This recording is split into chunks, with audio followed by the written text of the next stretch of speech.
Tennessee Governor Bill Lee this week released his proposed budget for 2022, and it had a $10 billion increase. Much of that money would be designated for education. The governor proposed $1 billion in new recurring funding for K-12 public education. $125 million will go toward increases in teacher pay across the state. Governor Lee also proposed a new student-based public education funding formula. Nick Dugan spoke with some local school leaders today about how the governor's proposed budget might impact their districts. About 48 hours after Governor Lee's State of the State address, area superintendents are optimistic and energized about a plan for increased funding at Tennessee State Public Schools. It's a great time in public education across the state to see that kind of commitment from our elected officials. Lee's main focus is an overhaul of the way K-12 schools across the volunteer state are funded.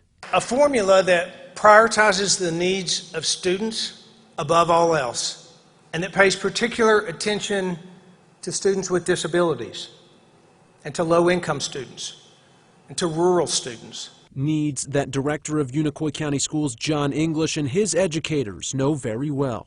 We're a rural system, obviously, and we check a lot of those boxes, you know, that he's talking about. The academic needs are crucial, but then the non-academic needs have only increased over the last couple of years. Lee also plans to give the statewide teacher salary pool a nearly $125 million boost, which he calls well-deserved. Teachers work so hard, and so to see that being a focus to try to increase their pay was, I think it's a much needed and a very timely thing. We've been working on that now for a long time.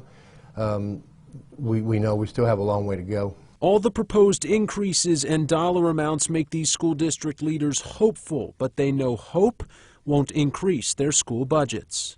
You know, from our end, we're anxious to see it actually come to fruition. We're still behind as far as funding across the state, and we have a lot of work to do, but it does take these kinds of big, you know, ambitious and courageous efforts to make progress. In the Tri-Cities, Nick Dugan, News Channel 11.